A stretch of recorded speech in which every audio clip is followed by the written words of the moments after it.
Camille Dumas et Olivier Bory. Merci d'avoir accepté notre invitation donc, pour présenter votre ouvrage donc, paru chez Ducagre Éditions, que je montre, 12 repères clés pour se former à l'agriculture urbaine. Avant d'entrer dans la présentation de l'ouvrage, je vais vous présenter en quelques mots. Donc, Camille, vous êtes professeure et chercheuse à l'Université de Toulouse. Pardon. Et donc, vous travaillez au sein de l'École nationale supérieure d'agronomie de Toulouse et vos travaux de recherche que vous exercez au sein des laboratoires CERTOP et DINAFOR portent sur la gestion durable des écosystèmes anthropisés tels que les écosystèmes agricoles, industriels ou miniers, avec une approche interdisciplinaire.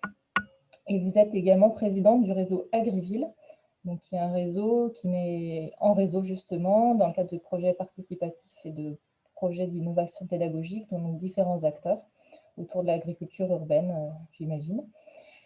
Olivier Bory, vous êtes maître de conférence donc spécialisé dans les questions du paysage et de l'agriculture urbaine à l'École nationale supérieure de formation de l'enseignement agricole, qui forme les enseignants et futurs enseignants et formateurs de l'enseignement agricole. Et vous avez également des activités de recherche au sein du laboratoire interdisciplinaire Solidarité, Société et Territoire, porté par le CNRS. Et puis, vous êtes également chercheur associé à l'École nationale supérieure du paysage de Versailles et membre fondateur du réseau Agriville, dont Camille est présidente. Pour présenter un petit peu cet ouvrage, avant de rentrer dans le contenu de l'ouvrage, c'est un ouvrage qui porte sur l'agriculture urbaine, ou plutôt les agricultures urbaines, parce que l'agriculture urbaine est diverse. Donc c'est vrai qu'on a souvent l'image des jardins collectifs ou des poulaillers collectifs, souvent parce que c'est peut-être les projets les plus médiatisés, on va dire. Néanmoins, il y a plein de formes qui existent d'agriculture urbaine. Alors, sans forcément nous en dresser un panorama exhaustif, est-ce que vous pouvez nous en présenter un peu la diversité au travers de quelques exemples? Bien sûr. Je commence, Olivier, puis après, je pense que vas-y, Camille. Tu pourras bien compléter. Donc, c'est vrai qu'il y a des typologies, en fait, avec des projets qui sont soit à vocation, je veux dire, de gagner de l'argent, privé ou associatif, voilà, comme disait, comme les jardins. Après, on a d'autres types de typologies, on va dire, on va parler de low-tech ou de high-tech. Donc, par exemple, si on est dans des fermes verticales avec de la production LED, etc., production très technologique, où l'objectif, c'est d'avoir des grandes quantités, par exemple, de salades locales. Bon, pourquoi pas, je veux dire, ça peut servir aussi, c'est une offre alimentaire, mais bon, c'est vrai que c'est quand même agréable aussi d'avoir les paysages, d'avoir les formes vraiment aussi de culture en plein sol. Donc voilà, il y a tout un panel, c'est ça qui est intéressant, c'est que selon la qualité des sols, les objectifs, les porteurs de projets, on a des projets qui sont complémentaires. Voilà, et peut-être, du coup, Olivier, il a pas mal de projets aussi sur des formes différentes. Donc, je te laisse peut-être compléter par rapport à des types d'agriculture urbaine que toi, tu également. Oui, moi, de façon générale, je rebondis sur ce qu'a dit Camille. En tout cas, je pense qu'il y a effectivement le symbole de l'agriculture urbaine, c'est souvent le jardin collectif, donc au sol, historiquement familiaux, et puis maintenant un peu plus partagés. Mais effectivement, il y a les techniques qui évoluent et qui permettent, on va dire, de trouver de nouveaux fonciers qui ne sont pas au sol, mais qui peuvent être sur les murs, sur les toits, voilà, avec des techniques aéroponiques, bioponiques, enfin ces choses-là, avec une productivité, en tout cas, dont on s'aperçoit qu'elle est efficace. Après, on peut discuter des procédés techniques, parce que voilà. Mais donc, il y a ces formes-là, et ensuite, il y a, me semble-t-il, d'autres formes qui sont moins végétales et plus animales, et où là-dedans, en tout cas, moi, c'est la catégorisation que j'établis, et où là-dedans, on va retrouver des choses assez connues qui sont pas mal développées autour de l'apiculture urbaine, en fait, des ruches qu'on pose sur les toits, les poulaillers, évidemment, avec des collectivités qui incitent voilà, les résidents à avoir des poules, en tout cas, tout ce qui est petits élevages. Et ensuite, moi, je m'intéresse plus particulièrement aujourd'hui à une forme animal qui est tout ce qui est pâturage en ville, en fait, avec l'introduction de l'animal en ville, plus particulièrement le mouton pour entretenir les espaces verts, en fait.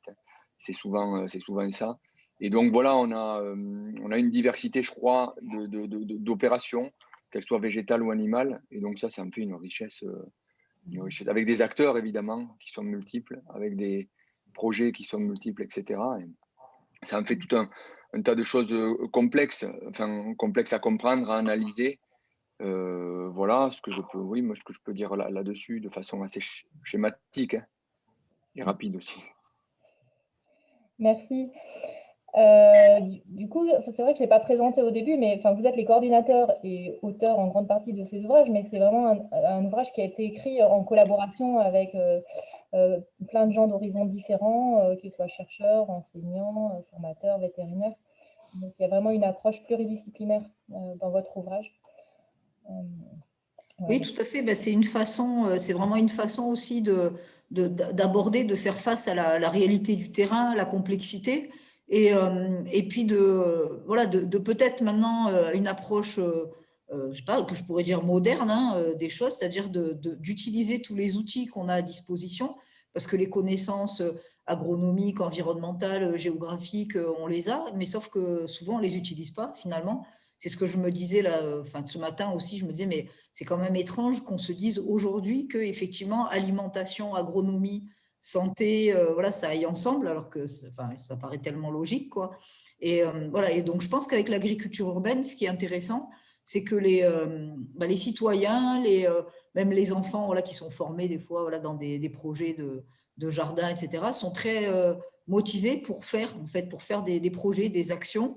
Et en faisant, ben, automatiquement, voilà, ils se rendent bien compte que c'est intéressant d'avoir des collaborations, de pouvoir avancer sur des sujets, donc d'avoir les compétences. Donc, voilà, c'est très lié à cet aspect de projet et de compétences. Voilà, donc je te laisse peut-être, Olivier, si tu veux peut-être. Mais sur l'idée de l'ouvrage, ou en tout cas de la multiplicité des intervenants, c'est aussi le croisement des regards et des disciplines, parce que on est d'abord enseignant-chercheur ou chercheur-enseignant. L'idée, c'est aussi de faire à partir de nos recherches, mais de faire aussi à partir de nos enseignements des besoins que font remonter, en tout cas des besoins que peuvent faire remonter les enseignants ou les étudiants, et à partir aussi de nos observations de terrain et des thématiques qui peuvent faire l'actualité. Et donc, en fait, l'idée, c'est de se faire rencontrer ces deux mondes, pédagogiques et scientifiques, finalement, pour discuter autour d'un même objet, sachant que sur la partie scientifique, ce qui nous a intéressé, effectivement, c'est d'inviter aussi d'autres collègues pour croiser les regards sur un objet qui engage à la pluridisciplinarité ou à la transdisciplinarité. Et l'idée de l'ouvrage, c'est de faire collectif, en fait, sur un sujet commun, et de partager les entrées, puisque évidemment qu'on s'intéresse, nous, en tant que chercheurs, à ce sujet-là, mais on ne couvre pas toutes les opérations, on ne couvre pas tous les territoires, on ne rentre pas par les mêmes, et on n'a pas tous les mêmes pratiques. Donc l'idée, c'est, me semble-t-il, et la richesse de cet ouvrage, c'est ça, c'est de s'atteler ou de s'allier pour essayer d'en dresser un panorama. Alors, il n'est toujours pas exhaustif, parce que le bouquin, normal, sinon on ferait une quantité impressionnante. Mais l'idée, c'était, voilà, de rentrer par une diversité d'approches. Et c'est pour ça qu'on a mobilisé, voilà, des chercheurs, et aussi des enseignants qui ont écrit là-dedans l'enseignement agricole, notamment. Merci. Et du coup, en termes de public cible, à qui s'adresse principalement votre ouvrage? Enfin, sur donc, des enseignants et formateurs pour les accompagner dans leur pratique sur ce sujet-là, mais qui exercent enfin, leur activité de formation d'enseignants avec des publics de quel niveau selon vous? Pour la cible, c'est vrai que ça peut être finalement des associations aussi, hein, qui organisent voilà, des formations sur ce sujet. On a lancé un MOOC, hein, d'ailleurs, auquel on participe tous les deux, en fait, sur l'agriculture urbaine l'année dernière, et qui donc reprend là cette année. Donc, je pense qu'il y a beaucoup de citoyens, d'associations qui sont intéressés, qui ont besoin en fait d'appui, de base scientifique, de méthodes. Donc là, du coup, c'est vrai que on a essayé d'être très, très inclusif, hein, je veux dire que ça puisse servir largement à tous, voilà, ces formateurs qui peuvent être des experts du domaine, mais qui peuvent être aussi voilà, plus dans l'animation et qui vont s'y mettre grâce à l'ouvrage. Et après, ça peut être aussi voilà, des étudiants de niveau voilà, plutôt peut-être L3, M1, M2, qui, étant dans une formation soit architecture, soit agronomie, n'ont pas forcément des approfondissements dans leur établissement. Et là, du coup, voilà, ça peut permettre d'aller aussi un peu plus loin, et puis d'utiliser aussi certaines activités pédagogiques qu'on propose pour voilà, que ces jeunes étudiants en fait, puissent, par exemple, animer aussi des ateliers dans des jardins ou dans des réunions publiques. Voilà. Donc, ça peut être très large, finalement, l'utilisation de l'ouvrage. Voilà. Donc, je ne sais pas, Olivier, si tu voulais… Non, non, mais c'est ce que tu dis, Camille. Enfin, en tout cas, de mon point de vue, c'était vraiment d'investir les enseignants. Alors, dans ma discipline qui est l'aménagement de l'espace, mais en tout cas, d'essayer par cette thématique-là aussi de réinsuffler en fait des thématiques actuelles pour que les enseignants de l'enseignement agricole puissent aussi avoir l'idée de rénover leurs enseignements et de coller au mieux à une proposition de formation qui permettrait, parce que finalement, on est enseignant-chercheur, en tout cas quand on est enseignant, le public que l'on vise, c'est la professionnalisation des étudiants. Et donc, actualiser aussi les thématiques d'enseignement, c'est leur donner a posteriori la possibilité de s'insérer peut-être. Alors, ce n'est pas l'agriculture urbaine qui va leur donner à tous un métier, mais en tout cas, si ce type de formation-là ou ce type d'entrée peut donner des débouchés à quelques-uns, ou en tout cas l'idée d'eux, y compris de poursuite d'études, ben, c'est toujours ça de gagner. Et voilà, il y avait, je crois, cette idée-là. Merci. Donc, c'est un ouvrage qui est paru dans notre collection à Approche, donc qui est une collection de guides pédagogiques. Donc, il y a une première partie théorique où vous présentez justement les différentes formes d'agriculture urbaine, les enjeux actuels auxquels elles répondent, que ce soit des enjeux bien sûr de production, mais aussi des enjeux sociaux, sociétaux, environnementaux aussi bien sûr. Et après, donc, on a tout un ensemble de fiches pédagogiques qui sont regroupées par thématique. Et du coup, ce qui serait bien, si vous en êtes d'accord, ce serait qu'on rentre un petit peu dans une ou deux fiches, que vous nous présentiez un exemple de fiche, voilà, ce que vous y avez mis. Pour rebondir sur ce que tu disais tout à l'heure, me concernant moi et sur ces aspects-là, en tout cas de pâturage en ville, on en a créé une fiche qui présente notamment alors l'expérience. Donc c'est dans production animale, je pense. Ouais, Ouais, voilà. du coup, je vais partager mon écran.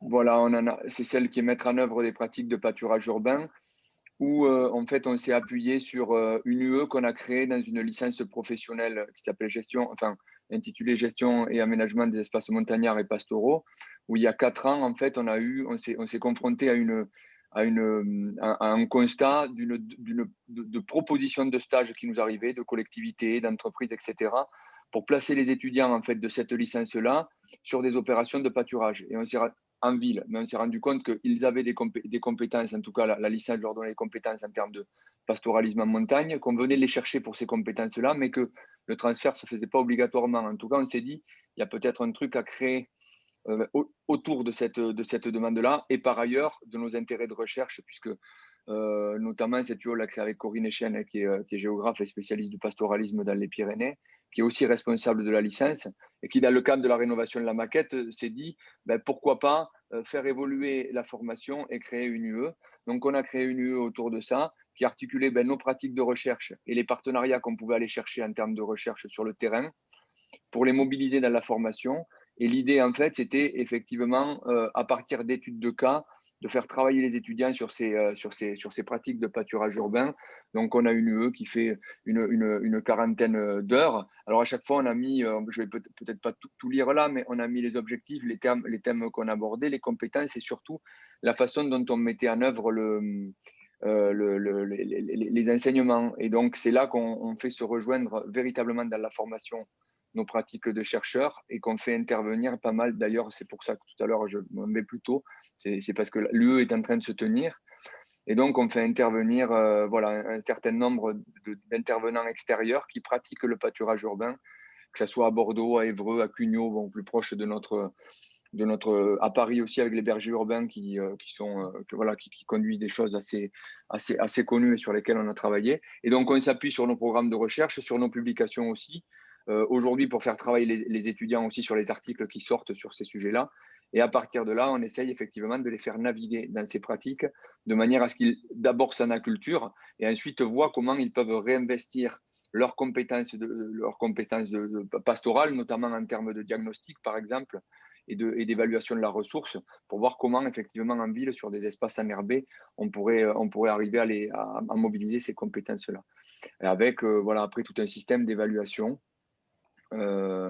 Et évidemment, en fait, cette UE, enfin évidemment non, mais cette UE, ce dont on s'aperçoit, c'est que finalement, elle nous a permis à la fois, nous, donc, de réinvestir nos travaux de recherche, mais aussi de déclencher des stages pour les enseignants. C'est-à-dire que les partenaires avec lesquels on travaille en recherche sont aussi aujourd'hui demandeurs de stage, et donc on y place nos étudiants. Donc on est dans une sorte d'organisation d'un cercle vertueux, quoi, avec des étudiants après qui produisent leur mémoire de stage et qui valident leur année de licence en partie par l'exposition de ces mémoires-là.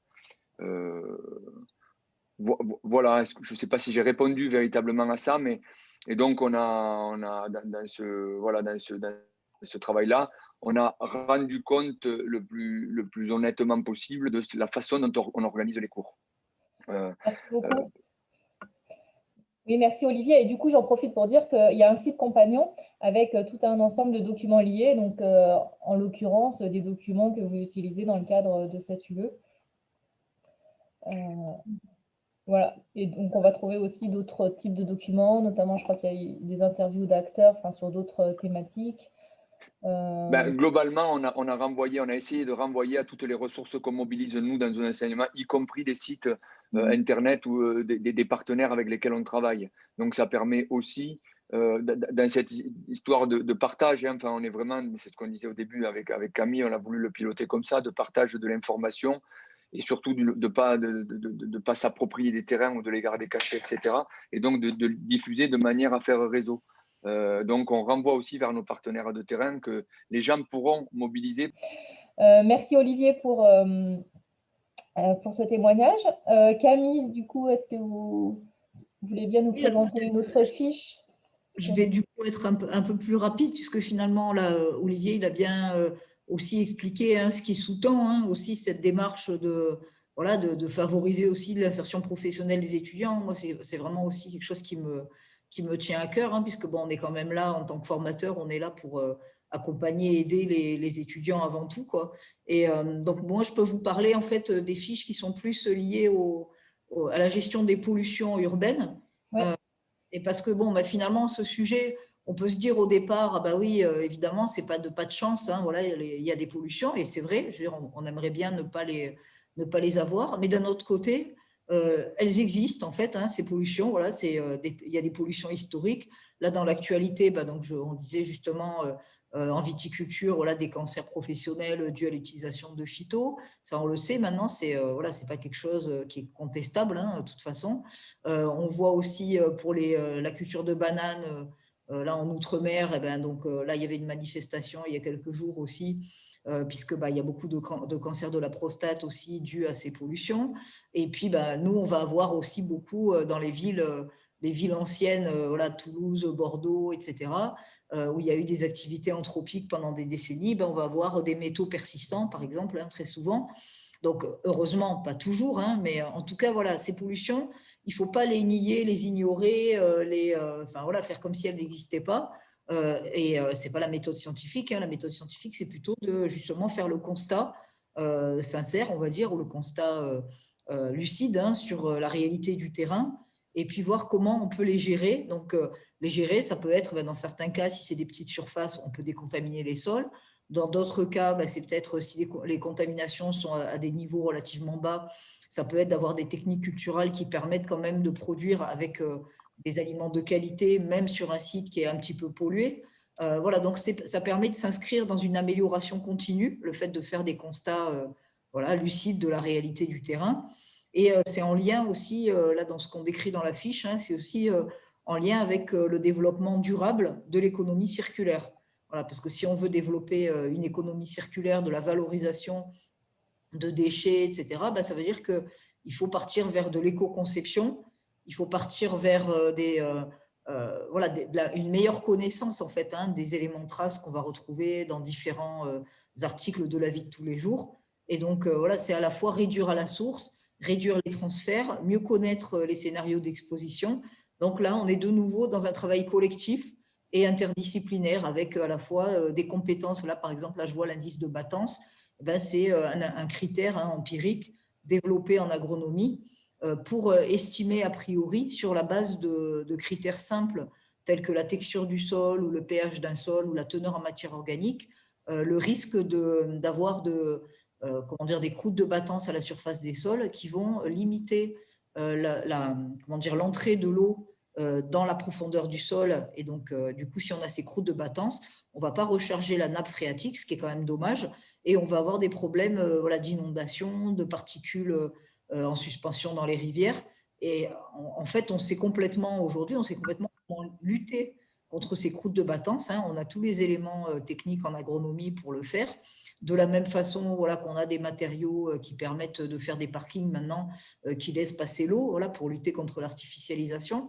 Donc voilà, l'idée aujourd'hui, c'est de dire bon, ben, utilisons les connaissances, les compétences qu'on a de façon croisée, collective, parce que ça permet enfin, réellement en fait, hein, d'avoir des environnements de meilleure qualité et d'éviter des risques sanitaires et environnementaux. Voilà, donc c'est un des messages aussi de l'ouvrage.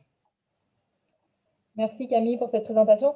Du coup, on va vous libérer, Olivier, puisque vous avez un engagement. C'est Voilà, ça, justement, dans j'ai le cadre de votre un autre Zoom activité. qui commence à la demi. D'accord. Je voulais juste ajouter que, voilà, très sincèrement, je remercie tous ceux qui ont accepté d'écrire. Alors, je vais pas les nommer, mais en tout cas, pour partie, tous les enseignants-chercheurs et les enseignants de l'enseignement agricole qu'on a mobilisés pour rédiger tout ça et pour s'atteler à l'ouvrage et qui ont super bien joué le jeu avec nous. Et remercier aussi l'ensemble des équipes Educagri Édition et notamment Delphine Potier pour son accompagnement qui a été assez précieux dans ce travail qui était une première pour moi.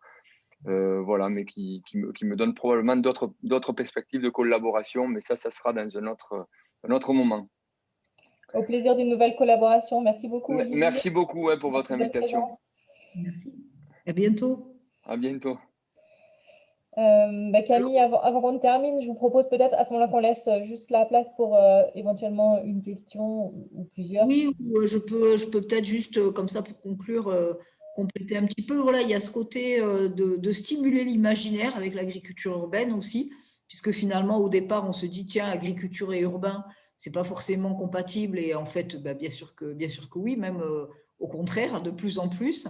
Donc finalement, on voit que même si les mots, des fois, peuvent donner l'impression que ça fige, ben non, en fait, le vocabulaire évolue. Hein. Par exemple, maintenant, tout ce qui est jardin, espace vert et infrastructure, c'est considéré comme des zones agricoles aussi. Voilà, donc l'INRA qui se transforme en INRAE, ben, ce n'est pas anodin non plus, hein, puisque c'est vraiment voilà, rassembler agronomie, environnement, alimentation, voilà, ça va complètement ensemble.